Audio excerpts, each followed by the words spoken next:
হুদা বললো যে army has taken over, এখন আমরা এখানে আসছি, Mujib is no more in power, মুজিবকে অ্যারেস্ট করতে আসছি এবং আপনারা আমাদের সাথে আছেন কিনা। এক বাক্যে সবাই বললো স্যার আমরা আছি আপনাদের সাথে। তো হুদাকে বললো যে ঠিক আছে আপনারা রেডি থাকুন, কিন্তু কেউ যেন মানে এখনো 32 নম্বর ঘরের ভিতরে কেউ যেন না ঢুকতে পারে, এটা আমরা দেখে লাগবে। কিন্তু এই হুদা বলছে আমি একটু আমার সৈন্য সামন্ত নিয়ে আসি এবং এলএমজি বিভিন্ন জায়গাতে আমি বসাবো, সেগুলো ঠিক করে আসি। মিনওয়াইল ওই লান্সারের লোকজন আয়সা তারা ভিতরে ঘরের ভিতরে ঢোকার জন্য মানে ইয়ে করতেছে।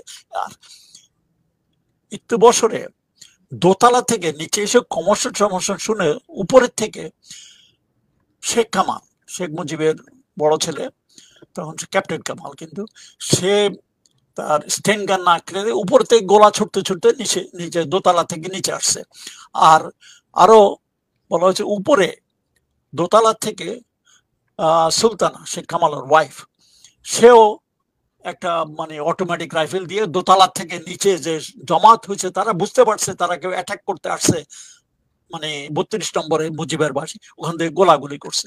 এসব গোলাগুলি হওয়াতে একজন সিপাহী মারা গেছে, আরো মনে হয় 2-1টা ওয়ান্ডেড হয়েছে, কারণ তখন অন্ধকার ছিল, অন্ধকারের মধ্যে গোলাগুলিতে পড়ছে, মারা গেছে।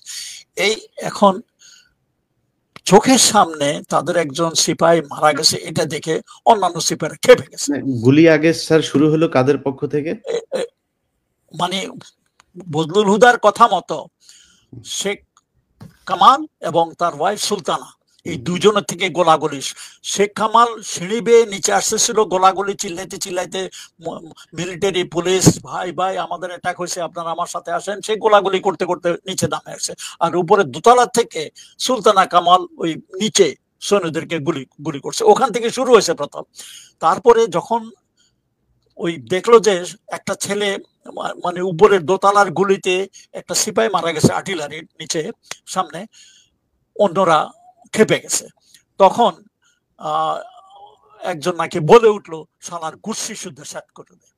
এই কথাটা কিন্তু পরবর্তী পর্যায়ে শেখ মুজিবের বাসার এক চাকর, সে লাফায় যায় পলায় অন্য জায়গাতে আশ্রয় নিচ্ছে, সে ওটা স্বীকার করেছে যে গোলাগুলি শুরু হয়েছে মানে শেখ কামাল এবং সুলতানা তরফ থেকে উপরের থেকে, এবং ওই নিচে একজন লোক মারা গেছে, আরো হয়তো 2-1টা ওয়ান্ডেড হয়েছে। এইসব দেখে অন্যান্য সিপাহীরা খেপে গেছে, বলেছে শালার গোষ্ঠী শুদ্ধ শেষ করে দেয়। এবং ওই পর্যায়ে ওই আমাট করলো করে আছে ঘরের মানে গেট ভেঙে ঢুকে গেছে। তো মিনওয়াইল হুদাও আসছে, এটা কিন্তু হুদা তখন অবস্থায় ওখানে ছিল না, তারা বলছে যে ঘরের ভিতরে না যেতে, কিন্তু তার কথা না শুনে সবাই এসব গোলাগুলি দেখে তারাও ভিতরে ঢুকে গেছে। তারপরে এই পর্যায়ে কিন্তু গোলাগুলি একটু বন্ধ হয়েছে। তারপরে হুদা আয়সা তার লোকজন নিয়ে আবার ভিতরে ঢুকলো। By that time I think Sheikh Kamal is dead. Sheikh কামালের সাথে হয়তো ইয়ে ছিল, শেখ নাসেরও ছিল সেদিন বাসায়, আরো কিছু পুলিশ 2-1জন ওখানে হয়তো মারা পড়তে পারে। আর হুদা তার কিছু সৈন্য সামন্ত নিয়ে উপরে গেছে। His duty was according to him to bring Sheikh Mujib down, এবং তার সাথে তার কথা মতো মেজর মহিউদ্দিনও ছিল। তারা উপরে, আর মিনওয়াইল শেখ মুজিবও তার ঘরের থেকে বাইরে আসলে হুদা মহিউদ্দিন ওরা শেখ মুজিবকে নিচে নামায় আসতেছিলেন, সিঁড়ি বয়ে নিচের দিকে আসতেছিলেন। যে মুহূর্তে তারা সিঁড়ি বয়ে নিচে আসতেছিলেন অমন সময় উপরে থেকে নাকি আবার গুলি গালা শুরু করছে।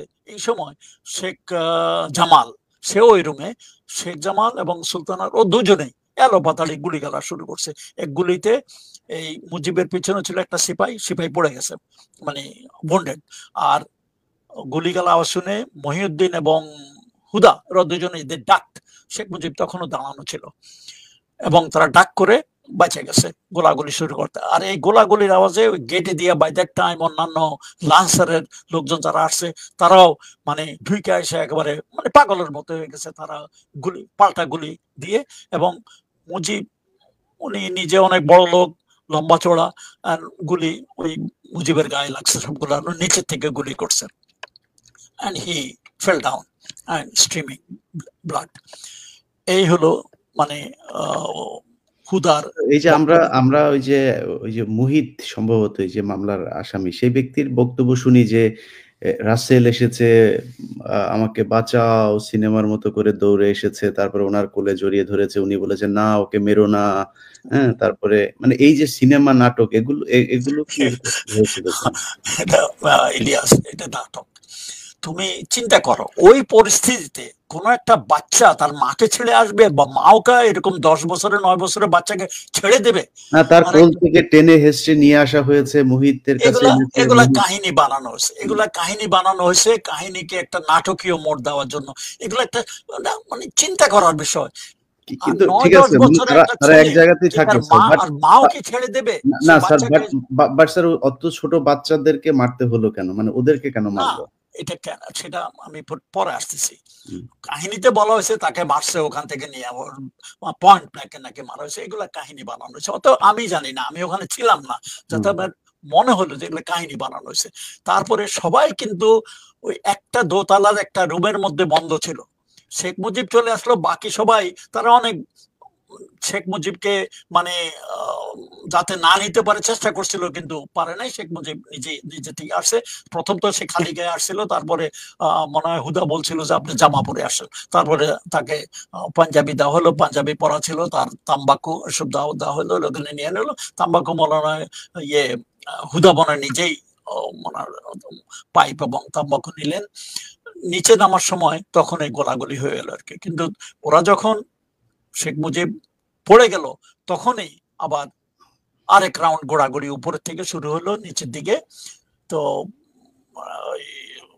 জানালা দিয়ে এই পর্যায়ে কিছু সিপাই, অ্যাকর্ডিং টু বজলুরুদ্দা, যেভাবে গোলাগুলি ছুটতেছে চতুর্দিকে, তারা করলো কি লব করে, মানে খুব ক্রল করে ওই রুমের কাছে গিয়ে 2-3টা গ্রেড জানালা দিয়ে ভিতরে ফালাই দিল। ইতিমধ্যে কিন্তু শেখ মুজিবের বাসা সবাই একই রুমে, বাইরে কেউ নাই। বাইরে যারা ছিল ওরা সিপাই টিপাই, নিচে পুলিশ টুলি ওরা ছিল, শুধু শেখ নাসের ছিল নিজে, সে নাকি বাথরুমে পরে গুলি খাইছে, বাথরুম মারা গেছে। কিন্তু বাকি সবাই রাসেল মাসেল সবাই মিলে ওই রুমে ছিল। ওই গ্রেনেড, অ্যাকর্ডিং টু, আমি জানি না কারণ দিস ইজ স্টেটমেন্ট ফ্রম হুদা, যে গ্রেনেড নিয়ে 2-3টা গ্রেনেড ওই জানালার ভিতর দিয়ে কাছে ক্রল দিয়ে ড্রপ করে তারা সরে পড়ছে। ওই গ্রেনেড ব্লাস্টে সবাই মারা যায়। এই মানে রাসেল পরিবার টাসেল যারা ছিল। সবাই সবাই এক জায়গাতে ছিল, ওখানেই ছিল, এবং সবাই এক রুমেই সবাইকে মারা যায়। রাসেল নিচে বসে নাই, অন্য কেউ, শুধু শেখ কামাল নিচে মারা গেছে। বাকি সবাই ওই রুমে ওই গ্রেনেড ব্লাস্টে মারা যায়। এখন মুজিবের মৃত্যুর পরে কোনো ফরেন্সিক স্টেটমেন্ট নিছে কিনা জানি না, তারা কি গুলিতে মারা গেছে না গ্রেনেড ব্লাস্টে মারা গেছে, এটা কেউ পরীক্ষা করে নাই। হয়তো পরীক্ষা করলে দেখা যেতে পারতো তারা কিভাবে মরছে। কিন্তু সবাই ওই এক রুমে হার্ডল হয়েছিল, ওখানে সবাই মারা যায়। That was the end of Mujib family, ওইভাবে করা হয়েছে। এটা আমি যা মানে আমার এই বইয়ের মধ্যে স্টেটমেন্ট আছে, সেই এর মধ্যে সে বলেছে যে ওতেই সব মারা যায়। হওয়ার কথা, কারণ একটা রুমের মধ্যে এতজন লোক থাকলে একটা 2-3টা গ্রেনেড যদি একত্রে হুম, ব্লাস্ট করে, কারোর কোনো বেঁচে থাকার মানে সুযোগ নাই। হুম, তারপরে সেখান থেকে তো পরের ঘটনা আমরা জানি। রেডিও স্টেশনে তারপরে আমি let me go back two radio station, যেখানে আমি ছিলাম। আহ মুস্তাক আসলো, বসলো, আমরাও ছিলাম সাথে সাথে। কি করা যায়, তখন ডালিম এবং রশিদ ওরা সিদ্ধান্ত করলো we must get the army chiefs, army, navy, air force, police সবাইকে আমরা নিয়ে আসি। আলাপ করলো ইয়ের সাথে, মোস্তাকের সাথে, সবাই সাথে আলোচনা করলো না, বিকজ তারা যেন ইন্ডিপেন্ডেন্টলি কোনো কিছু করার সুযোগ না পায়, এই জন্য সবাইকে এখানে নিয়ে আসা হোক। প্রথম টেলিফোনে যোগাযোগ করলো, ওরা আসতে চায় না, ওরা আসবে না। তখন ডালিম এবং রশিদ দুজনেই সৈন্য সামন্তের তারা গেল। মানে আমি বলবো যে এটা একটা সাহসিকতার মানে দরকার আছে, এমন একটা জিনিস, এমন পর্যায়ে ওসব জায়গাতে যাওয়া, যেখানে মানে শফিউল্লাহর সাথে তার পুরা সেনাবাহিনী তার সাথে এখনো আছে, তারপরে এয়ারফোর্স আছে, নেভি আছে। কিন্তু এই পর্যায়ে অবশ্য ডালিম রশিদ যখন যায় তাদের সাথে সৈন্য সামন্ত নিয়ে গেছে, কিন্তু উপস্থিত সৈন্য সামন্তের কাছে তাদের এগুলো কিছু না। এটা খুব সাহসের প্রয়োজন, সাহস নিয়ে তারা গেছে। ডালিম নাকি প্রথম শফিউল্লাহর ওখানে গেছে, যাই ওখানে বলছে স্যার প্রেসিডেন্ট মোস্তাক আপনাকে ডাকছেন, আপনাকে যেতে হবে আমার সাথে। তো প্রথম নাকি সফিউল্লাহ বলে সে তোমার প্রেসিডেন্ট, আমার প্রেসিডেন্ট আমি যাব না। তখন ডালিমের হাতে তার কি স্টেন গান বা পিস্তল যাই ছিল সে ছিল, সে ডেকে ডেকে তখন ইয়ে সফিউল্লাহ নিজেও ঘাবড়ায় গেছে, সে বুঝতে পারলো যে আর বাই দ্যাট টাইম রেডিওতে অলরেডি স্টেটমেন্ট যাচ্ছে যে শেখ মুজিব ইজ ডেড। অতএব শেখ মুজিব যখন মারা গেছে তার করা কিছু, তারা নিজেদের মধ্যে নিশ্চয়ই army chief, navy chief, air force chief, তারা নিজেদের মধ্যে আলাপ আলোচনা করে এখন দেখেছে যে গেম ইজ ওভার, তাদের এখন করার কিছু নাই, অতএব তাদেরকে সারেন্ডার করতে হবে। আলটিমেটলি সফিউল্লাহ এগ্রিড, হি কেম। তো সফিউল্লাহ আসার পরে মেইন টার্গেট যখন পড়ে গেছে, বাকিরাও এয়ারফোর্সে, নেভির, ওরাও আস্তে আস্তে এসে গেলেন, সবাই মানে রেডিও স্টেশন আসলেন। বিডিআর এর চিফ ছিলেন তখন মেজর খলিলুর রহমান, উনিও আসলেন। পুলিশের চিফ ছিল কি নুরুল ইসলাম নাকি, উনি আসলেন, সবাই আসলেন, সবাই এয়ারপোর্টে আসলেন। ওই এক রুমে, ছোট্ট রুমে হাডল করে সবাই বসে আসছে। খন্দকার মোশতাক খুব চালাক মানুষ, সে সবাইকে সামনে নিয়ে বলেন যে দেখেন এই ছেলেরা এই কাণ্ড ঘটাইছে, আমাকে আইনে এখানে বসায় দিছে, আমাকে মানে খুব সুন্দর ভাবে বলতেছে, আমাকে দায়িত্ব দিছে, আমি এখন আপনারা এটাকে সামলান। চিফসরা একজন আরেকজনের মুখের দিকে তাকাইতে তাকাইতে কতক্ষণ বলবো যে ঠিক আছে স্যার, আমাদেরকে যখন দায়িত্ব দিতেছে সামলার জন্য, আমাদের হাতে ছেড়ে দেন, let us take over, let us go back to our cantonment, আমরা কি করতে হবে। তো মানে মোশতাকও চালাক আছে, সে ওদের চাল বুঝতে পারছে, না ভাই আপনারা যা করবেন এখানেই করুন, আপনাদেরকে আর ফেরত যাওয়ার দরকার নাই। তো আমার মনে আছে ওর বললো যে আমাদেরকে কমান্ড সবার সাথে যোগাযোগ করতে হবে, কে কি ওগুলো জানতে হবে, সফিউল্লাহ বলতেছিল। তখন আমার মনে আছে রশিদ একটু ধমক দিয়েই বললো যে স্যার আপনি হলেন চিফ, আপনি যে অর্ডার দিবেন সে লোকে শুনবে, অন্যের কথা এখানে বলার সুযোগ নাই, আপনি যা বলবেন তাদেরকে শুনতে হবে। আপনি যদি মানে আমার মনে আছে রশিদ এভাবে বলেছে, মানে দৃঢ়ভাবে বলছে, আপনি যদি সঠিক একজন চিফ হয়ে থাকেন আপনার কথা তাদেরকে শুনতে হবে, তাদের কথা আপনাকে শুনতে হবে কেন, এখন এই পরিস্থিতিতে আপনি যা বলবেন সেটাই বলবেন, আপনাকে এখানেই বলতে হবে, আপনাকে ফেরত যেতে হবে না। অতএব তার এই দৃঢ় কথা শুনে সবাই ঠান্ডা হয়ে গেছে। তখন কে কি লিখবে দেখবে এটা নিয়ে, তখন হলো আপনাদের চিন্তা করার দরকার নাই। খন্দকার মোশতাক বললো তাহিরউদ্দিন ঠাকুরকে আমি ডাকছি, সে আপনাদের পক্ষে লিখে দিবে। তো তাহিরউদ্দিন ঠাকুর অলরেডি স্টেটমেন্ট লেখা তার কাছে আছে, মানে চিফসরা কে কি স্টেটমেন্ট দিবে মানে সে অলরেডি লিখে রাখছে। তো ওদের এটা ডিস্ট্রিবিউট করে সবাই সামনে দেওয়া হলো, সবাই ওটা দেখে দেখে, মানে তাদের না বলার তখন কোনো সুযোগ ছিল না। তখন একজন একজন করে সফিউল্লাহ, নেভি চিফ ছিলেন তখন M A Khan, rear admiral, তারপরে এয়ার চিফ ছিলেন এয়ার ভাইস মার্শাল খন্দকার, এরা সবাই একজন একজন করে বেতারে যে আবার এক একটা স্টেটমেন্ট হতো 5-10 মিনিটের বেশি নয় করে একজন একজন সবাই বলেছেন যে আজ সকালে যে সামরিক অভ্যুত্থান হয়েছে তাদের প্রতি আমাদের সম্পূর্ণ সাপোর্ট আছে, এবং খন্দকার মোশতাক নেক্সট প্রেসিডেন্ট হিসাবে তার প্রতি আমরা অ্যালিজেন্স, আমরা অনুগত্য স্বীকার করতেছি। এরকম দিয়ে আপনারা সবাই শান্ত থাকুন, সুতরাং পুরা আর্মি তাদের মানে এটা এটা আমার মুখের কথা নয়, এটা কিন্তু রেকর্ডেড, তারা যে প্রত্যেকে স্টেটমেন্ট দিয়েছে এগুলো রেকর্ডেড আছে। তারপরে বিডিআর দিল, পুলিশের চিফ দিলেন, তারপরে রক্ষী বাহিনীর চিফ ছিলেন না, নুরুজ্জামান তখন দেশের বাইরে, তো ডেপুটি চিফ ছিল একজন lieutenant colonel, he has given the statement. আনসারের চিফ, প্রত্যেককে দিয়ে স্টেটমেন্ট দেওয়া হইলো, প্রত্যেকের স্টেটমেন্ট মানে অ্যানাউন্স করা হলো একজন একজন করে, মানে হোল কান্ট্রি হ্যাজ নোন ইট। এখন সফিউল্লাহ অন্যান্য লোকেরা যতই বড় বড় কথা বলে, আমরা এতে ছিলাম না, অমরক ছিল না, এটা তাদের বক্তব্য সবার কাছে আছে, এটা তো আর মিটানো যায় না। তো তারপরে আমার মনে হয় খন্দকার মোশতাকের স্টেটমেন্ট এসে 11টার দিকে, 11টার দিকে স্টেটমেন্ট এসে সংক্ষিপ্ত, খুব বড় একটা স্টেটমেন্ট দেয় নাই, এবং বলছে এই বাংলাদেশের এই সূর্য সন্তান কিছু অফিসাররা এই ঘটনা দেশের প্রয়োজনে এটা করেছে, তারা আমাকে দায়িত্ব দিয়েছে, আমাকে দায়িত্ব এমন সুন্দরভাবে একবারে ভালোভাবে সে বক্তব্য দিচ্ছে। খন্দকার মোশতাকের আবার একটা জিনিস, সে যখন উত্তেজিত হয়ে যায় সে স্ট্যামার করে, তোতলায়, কিন্তু যখন সাধারণভাবে কথা বলে সে ঠিক মতো কথা বলে। ছোটখাটো মানুষ বেশ বুদ্ধিমান, কিন্তু মানে একটু তোতলানো ভাব আছে আর কি, উত্তেজিত হয়ে গেলে আর কি। যাই হোক, সেটা হলো বেতার ঘর কাহিনী। বেতারের কাহিনী অতটুকুই। তারপরে 12টার দিকে কারফিউ রিলিজ করা হলো, সেদিন শুক্রবার ছিল, জুমার দিন। জুমার জন্য কারফিউ রিলিজ করা হলো। আর the moment curfew has been lifted, এটা একটা দেখার, যে তোমাদের তখন জন্মটন্ম হয় নাই, তখন যারা ঢাকায় ছিলেন আমাদের মুরব্বীরা, বয়স্করা, তারা দেখেছেন সেই ঢাকার যে চেহারা, মানুষ একবার উল্লাসে ফেটে পড়েছে বাইরে।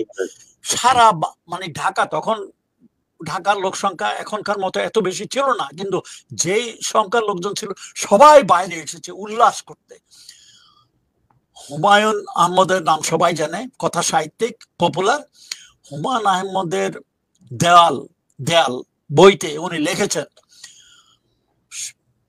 শেখ মুজিবের মৃত্যুর পর চারিদিকে মিছিল আর মিছিল আর মিছিল, দুঃখজনক ভাবে হলেও সত্য, সেই মিছিলগুলো সব আনন্দের মিছিল।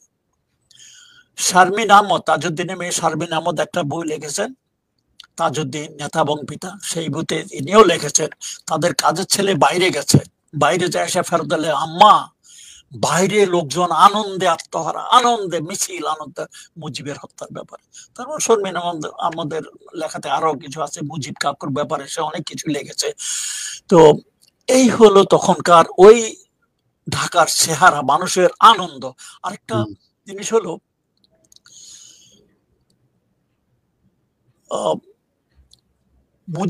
মুজিবের মৃত্যুতে কারো চোখে কেউ একটু পানি দেখে নাই, কারো মুখে মানে ইন্নালিল্লাহ শোনা যায় নাই। আর মুজিবের জানা যায়, লোক পাওয়া যায় নাই।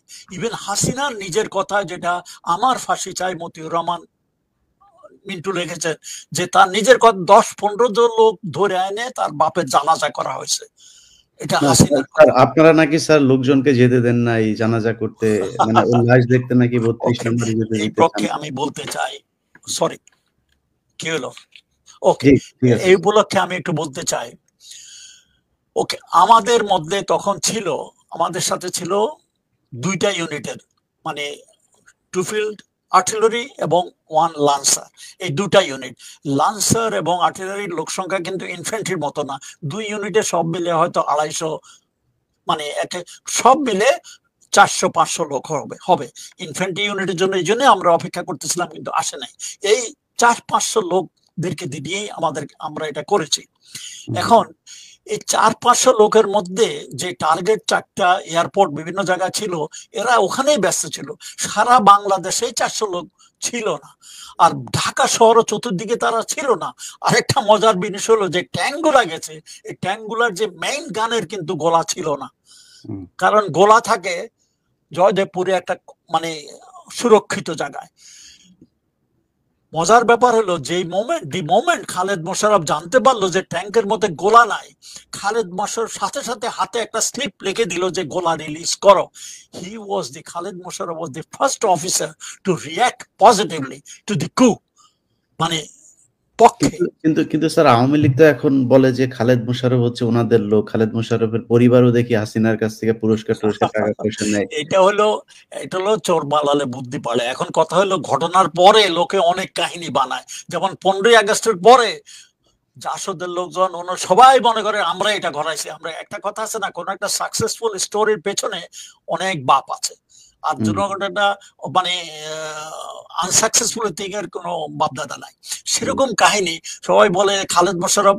তবে একটা হলো, খালেদ মোশাররফের ভাই, ছোট ভাই রাশেদ মোশাররফ, সে আওয়ামী লীগের এমপি ছিলেন তার ময়মনসিংহে, তার এরিয়া থেকে।